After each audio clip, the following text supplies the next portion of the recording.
Right then, Simon Gotch, thank you so much for talking to me today. The first thing I want to know, and a lot of people want to know, is we saw you jump the barricade the other day on TNA, and it looks like you're here to stay, which is why we're talking today. So, first question I've got for you is why TNA? Why are you here right now? Well, Sam, I think it's important for people to understand. I don't act without thought, as much as it might seem that way sometimes. Um, I tend to think of myself more as a scalpel than a broadsword. I have a very specific job. I go and I do it, and I have a lot of connections in TNA, shall we say, historically. There's a lot of issues that need to be settled, and frankly, I'm a stickler about closing the book, so to speak. I've got a little bit too much on my ledger, if you know what I mean. No, of course, of course. Well, I think that leads me nicely into the next question. So, what's going on with Josh Alexander, in your words? Well, first of all, I will concede I am a passionate individual. I love professional wrestling, and sometimes my passion gets the better of me. In accordance with a, shall we say, settlement agreement I currently have with TNA as well as the parent company Anthem, I'm not allowed to discuss details of any actions I may or may not have taken against Josh Alexander on last week's episode of Impact. So, uh,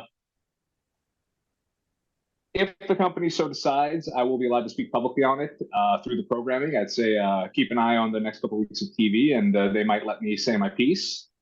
Of course, that is up to TNA management. So we'll have to wait and see on that one. It's for damn sure we'll be tuned in because we all want to know.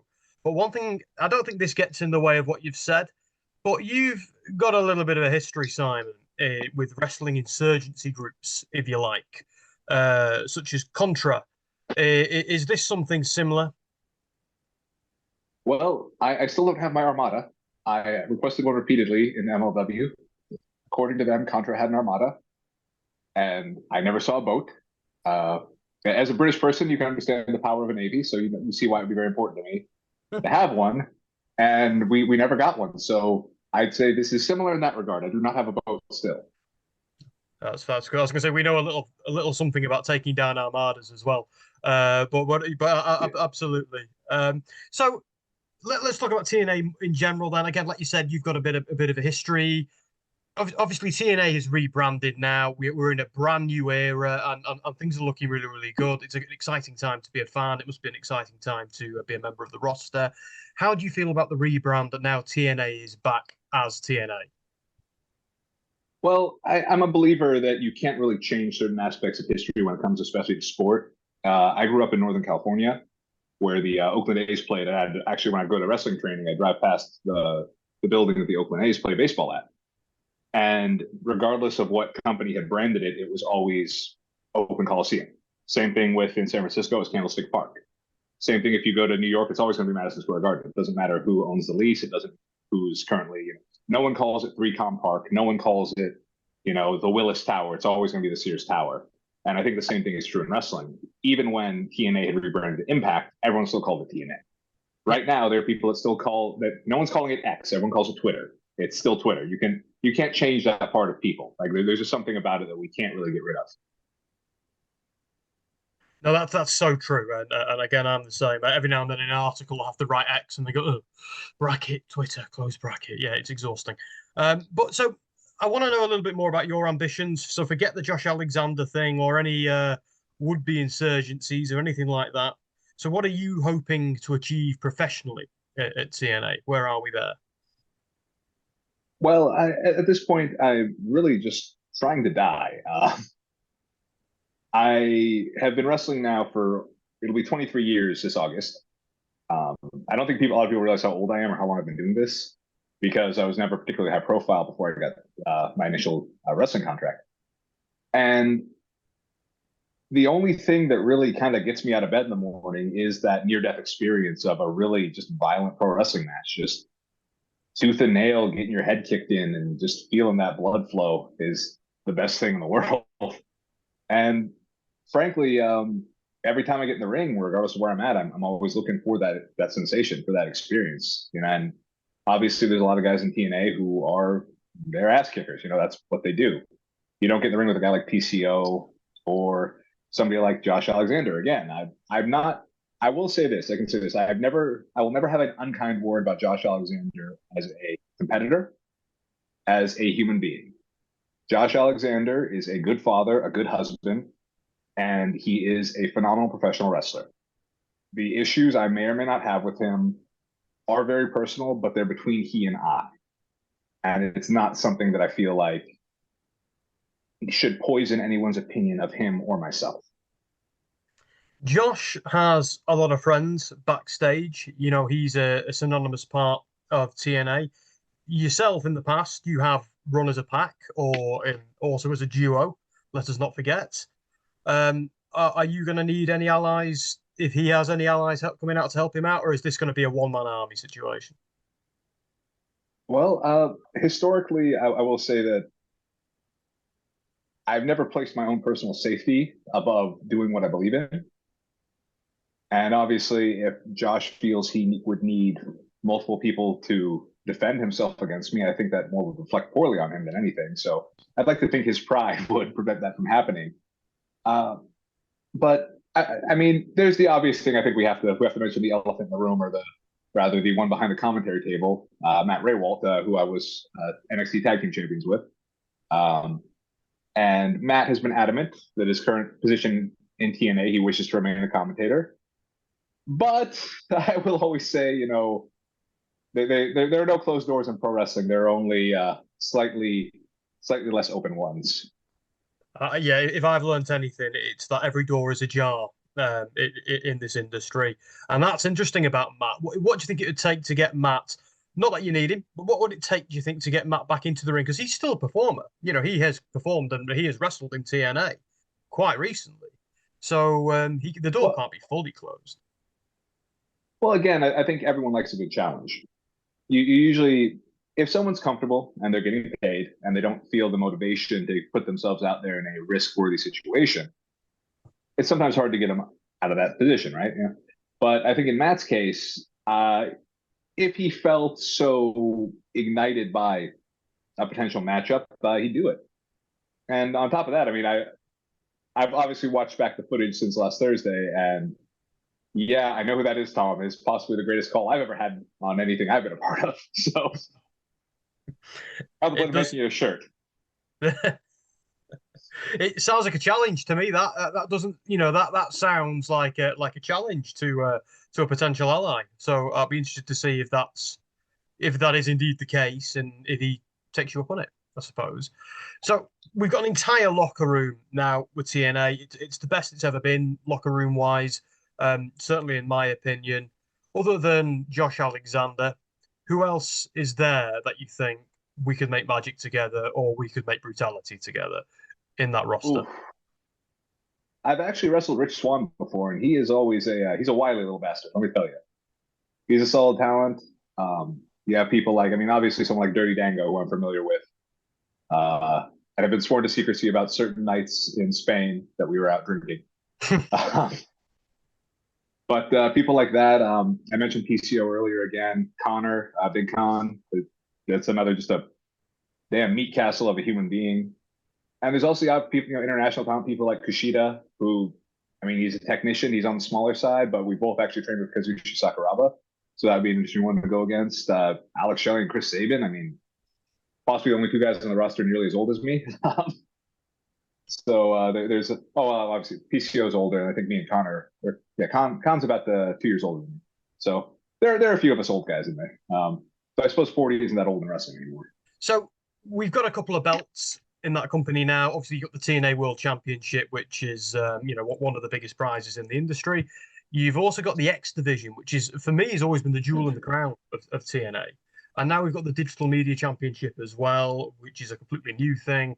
Are you thinking of working your way up? You're going to go straight for the big one, or do you fancy something a little bit more unique, such as the X Division Championship, if you were to go after a title early on? Well, the titles, I mean, obviously there's prestige, there's money, but I'm always been someone I've really prized the challenge more than anything. I want to see how far I can push myself, how hard I can I can go in the ring. I mean, I've been able to challenge people. Obviously, a couple years ago, I got to wrestle Masakatsu Funaki for the GHC national title at Pro Wrestling Noah. I've gotten to face people like Kito Kiyomiya, who's a multiple-time GHC heavyweight champion. And I feel like the title, the championship, again, it's great, but I'm more concerned about who's holding it. If I'm not ignited, if I don't feel excited by the idea of facing that person, the title doesn't mean anything at that point, because then it's money, and that's nice. But money very rarely helps me sleep. That's interesting. That's one hell of a quote right there. I never thought of it that way. So again, you're no stranger to the biggest stages and the brightest lights. You've done it all. You've been pretty much everywhere.